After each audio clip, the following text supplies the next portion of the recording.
నమస్తే, మీతో కాసేపు కార్యక్రమానికి స్వాగతం. నేను మీ భరత్ సంగం, వరుత్ ఎల్పిడిఓ కేంద్రం నుంచి. ఈరోజు మనతో పాటు ఉన్న ముఖ్య అతిథి సేంద్రియ వ్యవసాయాన్ని నిత్యం కాపాడుకోవాలని తప్పించే మానవతావాది, కరాటేలో బ్లాక్ బెల్ట్ తన సొంతం, జేకేఆర్ ఫార్మ్స్ సేంద్రియ పద్ధతిలో కొనసాగుతున్న వ్యవసాయ క్షేత్రానికి రాజు. వ్యవసాయం అంటే దండుగ కాదు, వ్యవసాయం అంటే కనుల పండుగగా చాటి చెప్పే వ్యక్తి, ప్రముఖ విద్యావేత్త, సిల్వర్ డ్రాప్ స్కూల్స్ విద్యా సంస్థలకు అధినేత, మరి ఎవరో కాదు, ఈరోజు మీతో కాసేపు కార్యక్రమంలో కాసేపు ముచ్చటిద్దాం జె శ్రీనివాసరావు గారితో. నమస్కారం శ్రీనివాసరావు గారు. నమస్తే. నా పేరు శ్రీనివాసరావు అండి. సిల్వర్ డ్రాప్స్ హై స్కూల్ చైర్మన్గా మరియు ఆ స్కూలు నిర్వహణ చేస్తున్నటువంటి నేను సుమారు 42 సంవత్సరాలు మా పాఠశాలను స్థాపించి 27 సంవత్సరాల నుంచి సిల్వర్ డ్రాప్స్ విద్యా సంస్థలకు నిర్వహించుకుంటూ వేల మంది విద్యార్థులకు మంచి విద్యని ఇస్తూ ఉన్నాము.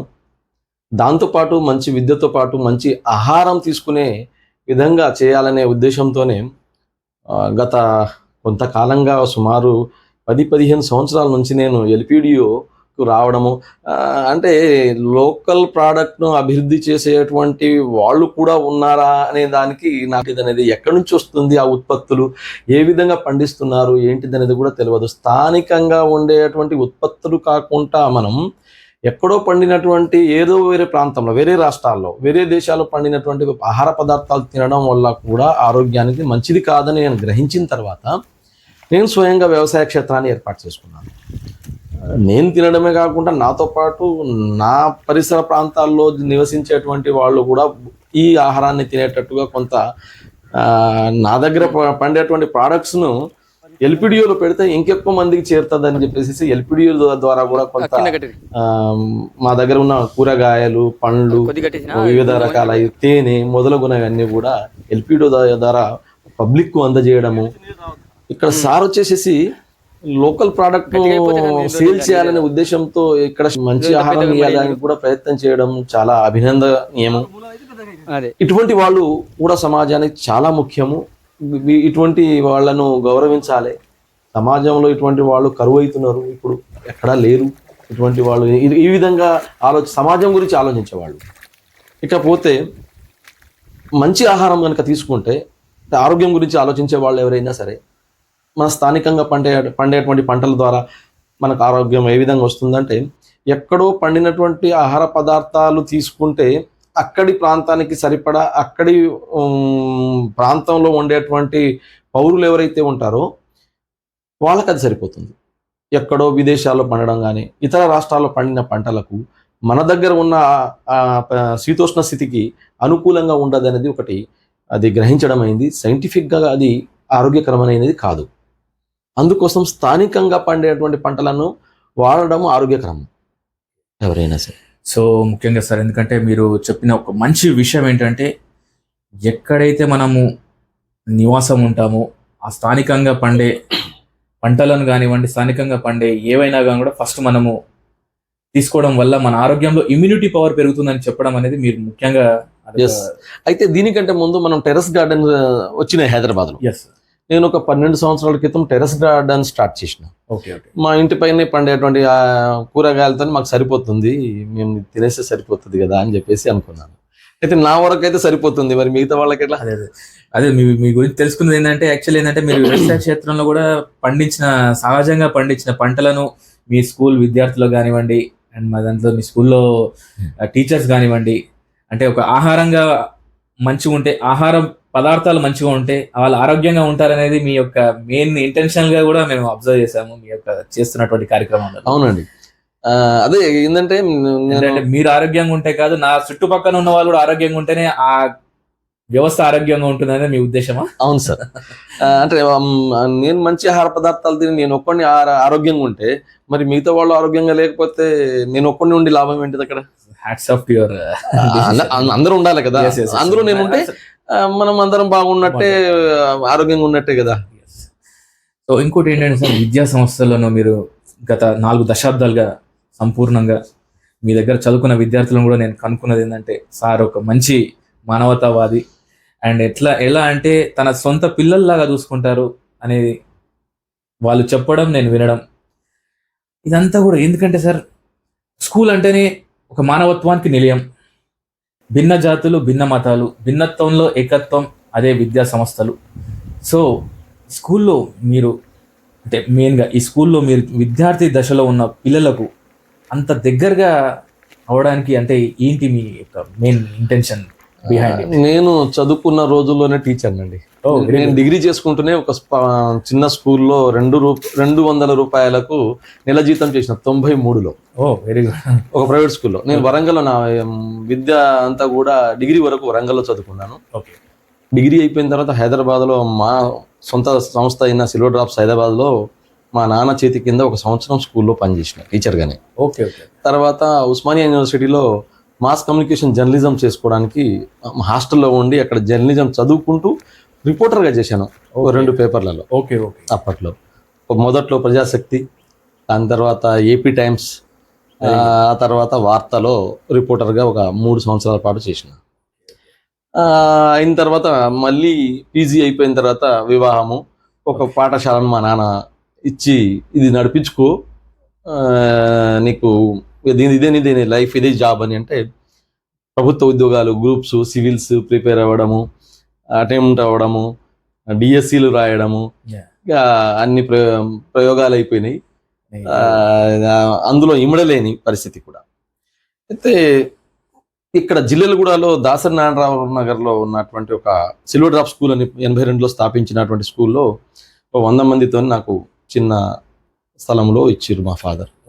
దాన్ని అభివృద్ధి చేసుకుంటూ విద్యార్థులకు చదువు వాళ్ళతో ఉండడం. అంటే మనం సమాజంలో ఏ పని చేసినా కూడా తృప్తి ఉండదు, కానీ చదువు చెప్తే చాలా తృప్తి ఉంటుంది. చదువు అనేది ఏ విధంగా ఉంటుందంటే ఒక వర్షం కురిసినట్టుగా క్లాస్ రూమ్లో సమానంగా అన్ని, అంటే పామరుడి నుంచి ప్రతి వృక్షము, రోడ్డు, ఇల్లు ఏది కూడా తక్కువ ఎక్కువ చూడకుండా వర్షం కురుస్తుంది. టీచర్ అనేవాడు కూడా క్లాస్ రూమ్లో అదే విధంగా విద్యను బోధిస్తుంటాడు. గొప్ప దానం, విద్యాదానం. అది ఆ తృప్తి వేరే ఉంటుంది. క్లాస్ రూమ్లోకి వెళ్ళిపోయిన తర్వాత 45 నిమిషాలు చెప్తున్నామా, గంట సేపు చెప్తున్నామా, 2 గంటలు కాదు, ఒక పూట కూడా చెప్పగలం. విద్యార్థులను విద్యను అందించాలనే ఒక ఉత్సాహంతో ఎక్కడో వెళ్ళిపోతారు ప్రతి టీచర్ని. ఆ టీచర్ నుంచి వచ్చిన వాడిని నేను. Okay okay okay. సో ముఖ్యంగా ఏంటంటే విద్యని పంచడం వల్ల ఉన్న సంతోషం మరి ఇంకోటి లేదని మీరు చెప్పడం ముఖ్యంగా సార్. ఎందుకంటే మీరు పిల్లలలో నేను బాగా గమనించింది ఏంటంటే మీరు వాళ్ళకి ఆత్మరక్షణ కూడా ఎప్పటికప్పుడు అంటే ఫిజికల్ యాక్టివిటీస్లో కూడా వాళ్ళని ఇన్వాల్వ్మెంట్ చేస్తుంటారు. అందులో ముఖ్యంగా ఏంటంటే మీరు కరాటే బ్లాక్ బెల్ట్. అవునండి.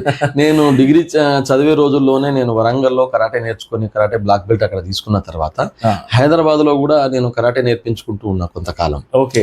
ఉస్మానియా యూనివర్సిటీలో ఉన్నప్పుడు కూడా నేను క్లాసులు చెప్పుకునేది యూనివర్సిటీలోనే. దాని ద్వారా కూడా కొంత సంపాదన నాకు ఖర్చులోకి వెళ్ళేది అన్నట్టు. తర్వాత మార్నింగ్ టైం కదా, ఎక్కడ డిస్టర్బ్ కాకుండా ఉంటుంది. ఆ తర్వాత స్కూల్లోకి వచ్చిన తర్వాత స్కూల్లో పిల్లలకు నేర్పించడం స్టార్ట్ చేసిన. ఆ తర్వాత ఒక మాస్టర్ను అపాయింట్ చేసి ఆయన సుమారు 25 సంవత్సరాల నుంచి నా దగ్గరే కరాటే మాస్టర్గా చేస్తున్నాడు. ఆయన 1000 మంది విద్యార్థులను కరాటే మాస్టర్ను తయారు చేసిండు.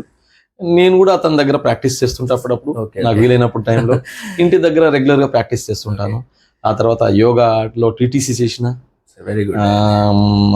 తర్వాత ఏంటంటే అంతకంటే చదువుకుంటున్న రోజుల్లోనే త్యాగరాజ గాన సభలో సంగీతం కర్ణాటక వోకల్ కూడా చేసిన. Very good very good. Long journey. So విద్యతో పాటు వాళ్ళ విద్యార్థులు బయటికి వెళ్ళినప్పుడు ఏదైనా సందర్భంలో వాళ్ళకి ఆత్మరక్షణ కూడా మీరు నేర్పిస్తున్నారు. విద్య ఆత్మరక్షణతో కూడుకున్న సమాజంలో రేపటి పిల్లలు వాళ్ళు బలవంతమైనటువంటి భారతదేశ నిర్మాణానికి మీరు కృషి చేస్తున్నందుకు చాలా అభినందనీయం సార్.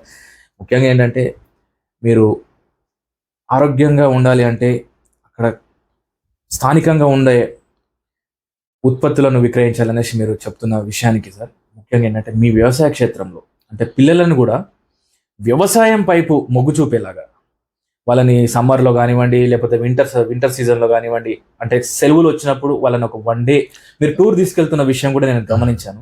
అవును సార్. సో పిల్లలలో ఆత్మరక్షణతో పాటు వాళ్ళకి కావాల్సిన ఆహారం కూడా ఎలా పండుతుంది, ఎలా పండించుకోవాలని మీరు నేర్పడం వెనుక ఉన్నటువంటి మంచి ఇన్ఫర్మేషన్తో కూడుకున్నటువంటి విద్యను వాళ్ళకి ఇస్తున్నారు.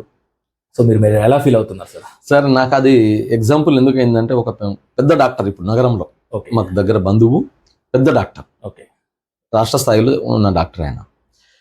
కూరగాయలు టమాటా ఎక్కడ పండుతాయని అడిగాము ఎందుకు ఒక సందర్భంలో. ఓకే గ్రామీణ నేపథ్యంలో ఉన్నా కానీ ఆయన చదువు అంతా కూడా హాస్టల్, అంతా ఎడ్యుకేషన్ సైడే ఉన్నాడు, ఇక వేరేది ఏం తెలియదు. షాప్లో తెస్తారు అని చెప్పి నేను ఇక్కడ తెస్తారు, షాప్లో తెస్తారు. అంటే ఎక్కడ పండుతాయి ఇవి ఏంటిదంటే, షాప్ నుంచే కదా అన్ని తయారైనట్టు, పేస్ట్ బ్రష్ అవన్నీ వచ్చినట్టు అది కూడా కూరగాయలు అక్కడి నుంచే తెస్తారు. మరి నాకైతే తెలియదు, షాప్ నుంచే తెస్తారు అని తెలుసు అన్నాడు. బియ్యము ఇవన్నీ అని అట్లా నేను కొంచెం అడిగితే, అంటే అంత చదువుకున్న ఆయనకే హైదరాబాద్ అంటే చదువు మీద ఉన్న వాళ్ళకు వ్యవసాయం ద్వారా వస్తుంది, గింజలు పండుతాయి, బియ్యము 100 రోజుల్లో 120 రోజుల్లో వరి పండుతుంది, కొన్ని లక్షల లీటర్ల వాటర్ ఉపయోగపడుతుంది, శ్రమ ఉంటుంది. అక్కడి నుంచి మన కిచెన్లోకి రావడానికి చాలా శ్రమ ఉంటుంది దాని వెనకాల. ఒక మెతుకును కూడా వృధా చేయకూడదు. అంటే మా విద్యార్థులందరూ కూడా ఒక మెతుకును కూడా వృధా చేయకుండా తింటారు, పడేయరు. Very good. అక్కడ మా టీచర్లు అందరూ కూడా వాళ్ళని టిఫిన్ బాక్సులు చెక్ చేసి ఆహారం అందులో ఉన్నటువంటి కూర ఏ వెజిటేబుల్స్ ఏవి ఉన్నా కూడా అవి ఏవి కూడా వృధా చేయకుండా తినాల్సిందే. అది సబ్జెక్ట్. టీచర్లు అందరూ కూడా దానికి కోఆపరేట్ చేస్తారు. ప్రతి విద్యార్థి టిఫిన్ బాక్స్ చెక్ చేస్తారు.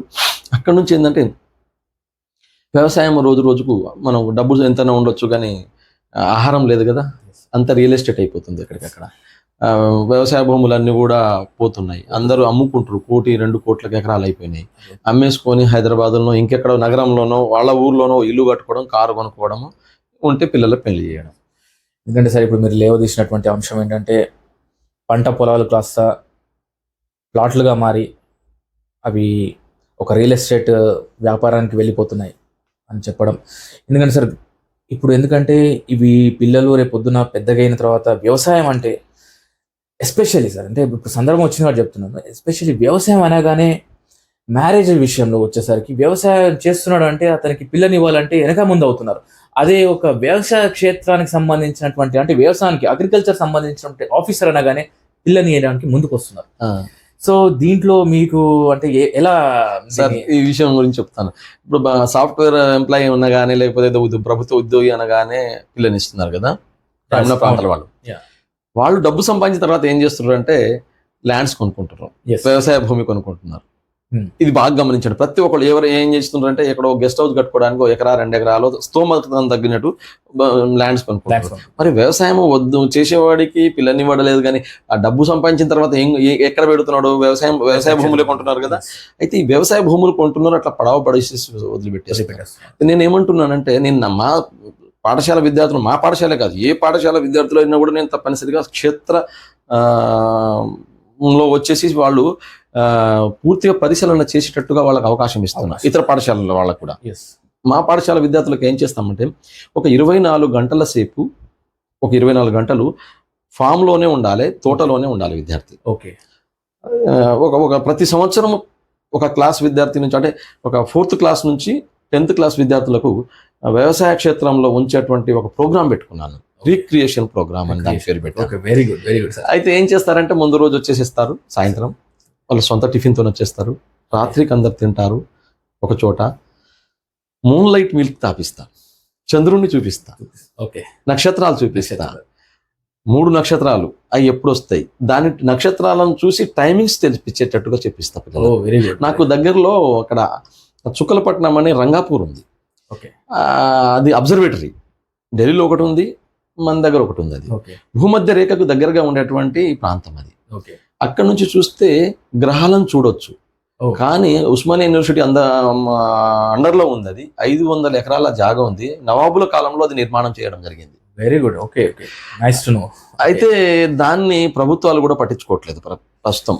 ఓకే, దానికి అభివృద్ధి లేదు. ప్రపంచవ్యాప్తంగా దానికి పేరుంది. చాలా వాల్యుబుల్ బయోనోక్లర్ ఉంది అక్కడ. అవన్నీ కూడా శిథిలావస్థలో ఉన్నాయి. ఇది కూడా ఉందండి. మా స్కూల్ విద్యార్థులు నేను వెనకసార్లు తీసుకెళ్ళాను అక్కడికి. Okay, okay. కాకపోతే వాళ్ళు ఇవి పని చేయట్లేవు, ఈ పరికరాలు పని చేయట్లేవు అని చెప్పేసి అన్ని చూపించకుండా ఒక టెలిస్కోప్తో చూపిస్తున్నారు. ఒక నైట్ 4 గంటల వరకు ఉండి పిల్లలకు అన్ని చూపించేసి వస్తున్నాము. అటువంటి దగ్గరగా ఉండేటువంటి మా క్షేత్రము నైట్లో అక్కడ ఫామ్లో ఉండడము. ఓకే, పిల్లలంతా కూడా ప్రకృతి పలకరించేటువంటి విధానాన్ని, ఉదయమే లేస్తారు, రాత్రంతా పడుకొని కథలు చెప్పుకుంటారు పిల్లలు. అంటే ఒక మదర్ ల్యాంబ్ నుంచి, ఒడిలో నుంచి ఒక రాత్రంతా మా దగ్గర ఉండి మన తోటి స్నేహితులతో తన వస్తువు పట్ల తనకు జాగ్రత్తగా పెట్టుకోవడము, ఇవన్నీ నేర్పించడం వల్ల, ఒక రోజు ఉండడం వల్ల, అక్కడ స్కూల్ చదువుకునే రోజుల్లోనే వాడు సపరేట్గా ఉండి వాడి వస్తువుల మీద మేనేజ్ చేసేటువంటి మేనేజ్మెంట్ స్కిల్స్ నేర్చుకుంటాడు అక్కడ. Okay okay. స్పీకింగ్ స్కిల్స్ ఎట్లా అంటే తోటి స్నేహితులతో ఎవరు ఉండరు అక్కడ, ఎవరినో ఒకరిని ఫ్రెండ్షిప్ చేసుకోవాల్సిందే, నీకు అడవిలో ఉన్నాడు కాబట్టి. అయితే ఇతని వాళ్ళతో మింగిల్ అయ్యేటువంటి తత్వం నేర్పిస్తాను, స్నేహభావం నేర్పిస్తాము. అంటే ఇక్కడ ఈ రిక్రియేషన్ ప్రోగ్రామ్ లో పెట్టడం వల్ల వాళ్ళ ప్రయోజనం ఏంటిదంటే చెప్తున్నాను. కొంతమంది విద్యార్థులు డ్రామా చేస్తారు, కొంతమంది స్పీచ్ ఇస్తారు, కొంతమంది మాట్లాడతారు, కొంతమంది ఫుడ్ ఇంపార్టెన్స్ గురించి చెప్తారు. అట్లా ఎవరికి తోచిన విషయాలు వాళ్ళు చెప్పేటట్టుగా వాళ్ళంతా మేము తయారు చేస్తాం అక్కడ చేసేసి. స్పీచెస్, మెడిటేషన్, వాళ్ళకి పాటలు పాడుకోవడము, అన్ని విధాలు కూడా విద్యార్థులలో వాళ్ళలో ఉన్న స్కిల్స్ బయటకు తీయడానికి అవకాశం ఉంటుంది. అది నైట్ లో చేసే ప్రోగ్రామ్. ముఖ్యంగా వాళ్ళలో ఉన్న స్కిల్ నైపుణ్యాన్ని మీరు వెలుగులోకి తీసుకెళ్ళాలి, అది చాలా ఇంపార్టెంట్. ఎందుకంటే ఒక్కొక్కరికి, అంటే ఒక మనిషికి, ఒక వ్యక్తికి ఒక దాంట్లో నిష్ణాతులు ఉంటారు, ఇంకో వ్యక్తికి ఇంకో దాంట్లో ఉంటుంది. సో అందరినీ ఒకే దగ్గర కలయిక చేయడం, మీరు రిక్రియేషన్ అనే పేరు పెట్టడం, ఇది వెరీ గుడ్ కాన్సెప్ట్. అది చేసిన తర్వాత మార్నింగ్ లేస్తారు కదా, అర్లీగా లేస్తారు. లేచి సుమారు 4 కిలోమీటర్ల దాని చుట్టూ మాకు రోడ్ ఉంది ఫామ్ లో. ఆ 4 కిలోమీటర్లు ఒక రౌండ్ కొట్టేస్తారు పిల్లలు. Okay okay, very good. ఆడుకుంటూ పాడుకుంటూ చల్లగా గాలి, ఆ నెమళ్ళ సౌండ్లు, పక్షుల సౌండ్లలో అట్లా వాకింగ్ చేసి వస్తారు. వచ్చి రాగానే అందరూ కూడా వీలైతే పండ్ల పుల్లలు, లేకపోతే అంత అలవాటు లేకపోతే వాళ్ళు బ్రష్లు తెచ్చుకుంటారు. అందరూ మొహాలు కడుక్కుంటారు. చలికాలం అయితే వేడి నీళ్ళు పెట్టేస్తాము.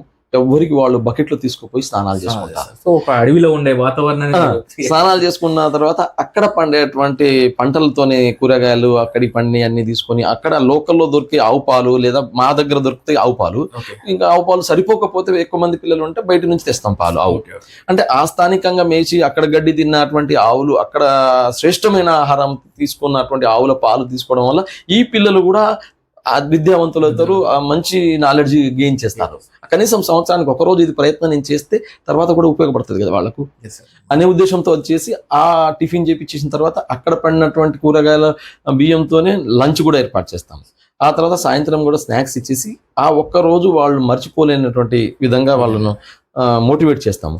అయితే అందులో వ్యవసాయము, డ్రిప్ ఇరిగేషన్ అంటే ఏంటిది, వాటర్ మేనేజ్మెంట్ అంటే ఏంటిది, కూరగాయలు ఎలా పండించుకోవాలి, తక్కువ వాటర్తో ఎలా పండించుకోవాలి, ఇవన్నీ కూడా ఒక ప్రాజెక్ట్ లాగా చేసేసి ఆ డే అంతా నేర్పిస్తాం వాళ్ళకి. అయితే చదువు అయిపోతుంది, 10వ తరగతి అయిపోతుంది, వాడికి ఏం తోచదు అనుకోండి, ఏ ఉద్యోగం దొరకలేదు. ఊర్లో ఒక 2 ఎకరాల ల్యాండ్ ఉందనుకోండి, వాడు పోయి వ్యవసాయం చేసుకునేడానికి ఇది బాగా ఉపయోగపడుతుందని నాకు నమ్మకం వచ్చినట్టు. 100%. అయితే దీని ద్వారా మాకు సంవత్సరానికి 10 నుంచి 20 మంది విద్యార్థులు అగ్రికల్చర్ పాలిటెక్నిక్ అని 10th తోని బేస్, అది రాజనగర్ అగ్రికల్చర్ వ్యవసాయ క్షేత్రంలో అది చేస్తున్నారు, ఆ కోర్సులు చేస్తున్నారు. హ్యాపీ ఏంటంటే అమ్మాయిలు చేస్తారు, అబ్బాయిలు చేస్తారు. చాలా మంది ఇప్పుడు ఆ విధంగా చేయడం వల్ల వాళ్ళకు దీంతో అగ్రికల్చర్ సైడ్ పోవడం వల్ల వ్యవసాయం అయినా చేసుకుంటారు, లేకపోతే వ్యవసాయ క్షేత్రాలు అందరికి కూడా ఇప్పుడు ఫామ్ హౌస్లు ఉన్నాయి కదా, వాటిని మెయింటైన్ చేయడానికి ప్రైవేట్గా వీళ్ళు స్వయం ఉపాధి పనుకుంటున్నారు. ఎందుకంటే 90% రాజేంద్ర నగర్ వ్యవసాయ క్షేత్రంలో అగ్రికల్చర్ పాలిటెక్నిక్ యూనివర్సిటీ ఉన్న విషయం చాలా మటుకు తెలియదు. మీరు ఆ విషయాన్ని లేవదీసి 10 మందికి తెలిపే ప్రయత్నం కూడా. నేను కూడా Rajendra Nagar NIRD national industrial సంస్థ ఉంది, ట్రైనింగ్ ఇస్తారు అక్కడ. నేను కోవిడ్ టైంలో తేనెటీగలను పెంపకం గురించి ఒక కోర్స్ చేసిన. ఆ తర్వాత మష్రూమ్స్, పుట్టగొడుగులను పెంచేటువంటి కోర్స్ చేసిన. అవన్నీ నేర్చుకొని నేను ఇప్పుడు చేస్తున్నాను. నాకు 100 బాక్సులు ఉన్నాయి, తేనె తీస్తాను రెగ్యులర్ గా, మైగ్రేట్ చేస్తాను వాటిని. మీ గురించి అన్ని తెలుసుకున్న తర్వాత, ఎందుకంటే ఇప్పుడు కోవిడ్ అనే విషయం తీశారు కాబట్టి, కోవిడ్ సమయంలో మీకు తెలిసే ఉండొచ్చు, అన్నం పరబ్రహ్మ స్వరూపం అనే పేరుట డాక్టర్ KVRC కిట్ అనేసి మనము కోవిడ్ సమయంలో కొన్ని వేల మందికి ఆ కిట్స్ ని ఇచ్చాము. ఆ కిట్స్ ఇస్తున్న విషయాన్ని తెలుసుకునేసి మీ దగ్గర పండిన పంటలు అంటే కూరగాయలు మాకు ఆ కిట్స్ తో పాటు ఇవ్వండి అనేసి మీరు ఇచ్చిన సందర్భము ఈ యొక్క విషయంలో నేను గుర్తు చేస్తున్నాను. మీరు ఆ సమయంలో అంటే తీసుకున్న వాళ్ళు మర్చిపోవచ్చు, ఇచ్చిన వాళ్ళు మర్చిపోవచ్చు, కానీ మధ్యగా ఉండి అందరికి చేరవేసిన విధంగా ఈ యొక్క సందర్భంలో మిమ్మల్ని ఈ విషయంలో గుర్తు చేయడం నా బాధ్యతగా. సార్ కోవిడ్ సమయంలో దాదాపు డాక్టర్ KVRC కిట్స్ అంటే అన్నం పరబ్రహ్మ స్వరూపం అంటే ఒక కిట్ ద్వారా వెళ్ళే సరుకు, అంటే నిత్యావసర సరుకు దానితో పాటు భీకర కోవిడ్ సమయంలో అసలు కూరగాయలు దొరకని పరిస్థితులలో సార్ తన వ్యవసాయ క్షేత్రం నుంచి నేరుగా కూరగాయలు అంటే ఆ కిట్స్తో పాటు కూరగాయలు కూడా వాళ్ళకి చేరే విధంగా సహకరించారు సార్. ఆ విషయంలో నేను రియల్లీ థ్యాంక్ఫుల్. ఎందుకంటే ఈ సందర్భం వచ్చింది కాబట్టి నేను మీకు ఈ విషయం తెలియజేస్తాను. అయితే కూరగాయలు మేము పండించే విధానం కూడా చెప్తామండి. అది నేను ఆ ఫామ్ లో 40 acres ఉన్న ఫామ్ లో మొత్తం పూర్తిగా 100% ఆర్గానిక్. ఓకే. ఎలాంటి మందు, ఒక స్పూన్ మందు కూడా లోపల రానియకుండా అదే చేసేసిన. ఒక 20 ఆవులు ఉన్నాయి నాకు. ఓకే. ఆ ఆవుల నుంచి వచ్చేటువంటి ఆవు మూత్రము, పేడ, వాటి కలిసినటువంటి నేను గోమృతం తయారు చేయడానికి నాకు బెల్లం కావాలి. ఓకే. బెల్లం ఏం చేస్తామంటే ఒక 500 లీటర్ల నీళ్ళ వాటర్లో ఒక 50 లీటర్ల ఆవు మూత్రం పోస్తాము, 10 కేజీల బెల్లం పేడ వేస్తాము, ఒక 2 కేజీల బెల్లము, శనగపిండి వేస్తాము. అది 41 రోజులు ఫర్మెంటేషన్ చేపిస్తాము. సవ్య దిశలో రోజు దాన్ని తిప్పి దాన్ని ఫర్మెంటేషన్ అయిన తర్వాత 1 లీటర్లో 10 లీటర్ల వాటర్ కలిపి ప్రతి చెట్టుకి ఇస్తాము. దాని ద్వారా ఇది న్యాచురల్ ప్రాసెస్. మీరు ఆ పండ్లు తిన్నారు కదా, నా దగ్గర డ్రాగన్, జామ, మామిడి అన్ని వస్తాయి కదా, ఎంత స్వీట్ ఉంటాయి అంటే అసలు మీరు ఎక్కడ తినలేరు. ఆ టేస్ట్ అంత బాగా వస్తుంది. ఎందుకంటే మీరు చెప్పే పద్ధతి కూడా మొత్తం completely it's natural process. Yes, మన పూర్వీకులు చేసేటువంటి అది న్యాచురల్ ప్రాసెస్. అంటే ఆ వ్యవసాయము ఇప్పుడు అందరూ మర్చిపోవచ్చు, ఏదో మన పెస్టిసైడ్ వేస్తేనే ఎక్కువ పంటలు వస్తాయి కాబట్టి మీరు గమనించండి. ఆర్గానిక్, ఇన్ఆర్గానిక్ ఏవైతే ఉంటాయో చాలా అందంగా ఉంటుంది, చాలా బాగుంటుంది. ఒక పురుగు కూడా తినదు, అంటే అది మనం తింటే చచ్చిపోతాం. ఏంటంటే పురుగు లేనప్పుడు ఆటోమేటిక్ గా అది పెస్టిసైడ్ వేసింది అన్నట్టు. పురుగు సస్టైన్ అయిందని అంటే మనం బతుకుతాం. అది తింటే మనం స్లోగా చనిపోతాం, పురుగు అప్పుడే చచ్చిపోతుంది మందు కొట్టగానే. కాబట్టి వీలైనంత వరకు పురుగు మందు కొట్టినటువంటి ఆహార పదార్థాలు తీసుకుంటేనే ఆరోగ్యం. ఇప్పుడు విరివిగా అందరికీ షుగరు, బీపీ, క్యాన్సర్ ఇవన్నీ రోగాలు రావడానికి కారణం ఏంటంటే మనం తింటున్న ఆహార పదార్థాలే కారణం. లోకల్ ప్రోడక్ట్ అనేది ఎందుకు వాడతలేరు? ఇప్పుడు మన ఇంత దగ్గరలో ఉన్నది. కాస్త నాలాంటి వాళ్ళకు తెలుసు, నేను 10 మందికి చెప్తా ఇక్కడ మంచి షాప్ ఉందండి అక్కడ తీసుకోండి అంటే మా స్టాఫ్ కూడా మా సిల్వర్ డ్రాప్ స్కూల్ టీచర్లు కూడా వచ్చి ఇక్కడే తీసుకుంటారు. చాలా మంది కరెస్పాండెంట్లు వచ్చి తీసుకుంటారు. ఎట్లా అంటే వాళ్ళు అమ్మో మన ఇట్లా లోకల్ ప్రోడక్ట్ అనేది ఒకటి ఉందా అనేది ఆశ్చర్యంగా చూస్తున్నారు అన్నట్టు. ఎక్కువ మందికి తెలియకపోవడం, ఇప్పుడు ఇటువంటి మీడియా ద్వారా వెళ్తే చాలా మంది వచ్చి తీసుకోవడము, మీరు ఇట్లా మాలాగా పండించేటువంటి వ్యవసాయ క్షేత్రాల నుంచి వాళ్ళు కూడా వచ్చి మీ దగ్గర పెట్టుకొని ఎక్కువ మందికి అందిస్తే ప్లాట్ఫామ్ అవుతుంది కదా. ఇది ఎక్కడో మార్కెట్ లోకి పోయి ఏదో చేసి ఎక్కడో పెట్టి ఇంకో దళారుల చేతిలో పడ్డం కంటే డైరెక్ట్ మీ ద్వారా పోతే ఇంకా చాలా బాగుంది. దీన్ని ఉపయోగించుకోవాలి ఈ అవకాశాన్ని. సార్, ఈ ఇంటర్వ్యూ ఉద్దేశం ఏంటంటే సమాజానికి ఒక మంచి మెసేజ్ ఇవ్వడం కోసమే సాధిస్తున్నటువంటి ప్రయత్నము. ఈ ప్రయత్నంలో ఏంటంటే నీటిని వృధా చేయకుండా నీటిని అందరూ కూడా ఉపయోగించుకుంటే టెర్రస్ మీద నీళ్లను అందరూ కూడా హార్వెస్ట్ చేసుకోవడం, లేదా ట్యాంకులోకి పంపించుకోవడము, ఆ ట్యాంక్ ద్వారా ఆ నీళ్లను సర్క్యులేట్ చేసుకొని ఆ నీళ్ళని సంవత్సరం అంతా వాడేటువంటి కొన్ని కుటుంబాలు ఉన్నాయి. అటువంటి వాళ్ళను కూడా సార్ గుర్తించేసి ఇటువంటి వీడియోలలో చేసి మీ ద్వారా పబ్లిక్ కు చేరవేస్తే బాగుంటుంది. ఆ పద్ధతి నేను వాటర్ హార్వెస్టింగ్ సుమారు 25 సంవత్సరాల నుంచి చేస్తున్నాను. నేను అదే నీళ్లు తాగుతాను తోటలో. ఆ నీళ్ళని ఓ ట్యాంక్ లో భద్రపరచుకొని సంవత్సరం అంతా ఆ నీళ్ళనే తాగి ఆ నీళ్ళ స్థానమే ఆ నీళ్ళనే ఉపయోగించుకునేటట్టుగా ఈవెంతో మొన్నటి వర్షాలకు 2 ట్యాంకులు నింటినాయి. సుమారు 1,00,000 లీటర్ల నీళ్లను నేను ఇప్పుడు దాచుకొని పెట్టుకున్నాను. అంటే ప్రకృతి సంపద అనేది ప్రతి ఒక్కరి సంపద. సో ఈ ప్రకృతి సంపదను కాపాడుకోవడమే నా ధ్యేయం. ఎందుకంటే రానున్న తరాలకి ఒక మంచి వాతావరణంతో పాటు మంచి గ్రీనరీని చూయించి వాళ్ళకు ఒక ఆరోగ్యకరమైనటువంటి వాతావరణంలో వాళ్ళు జీవించాలనేసి జె శ్రీనివాసరావు గారు ఇచ్చినటువంటి మూల్యమైనటువంటి సందేశం నేటి యువతకి ఎంతో అవసరం. సో మీరు ఈ కార్యక్రమానికి రావడం, 10 మందికి మీ యొక్క నాలెడ్జ్ని షేర్ చేసి వాళ్ళని ఎడ్యుకేట్ చేసే ప్రయత్నం చేశారు sir. So thank you very much for coming to LPDO. So ఇంతటితో వ్యవసాయ క్షేత్రంలో పండే పంటలను ఆదరించండి, స్థానిక ఉత్పత్తులను ప్రోత్సహించండి అని చెబుతూ సెలవు తీసుకుంటున్నాను. నేను మీ భరత్, వరుత్ ఎల్పిడిఓ కేంద్రం నుంచి. సర్వే జన సుఖినో భవంతు.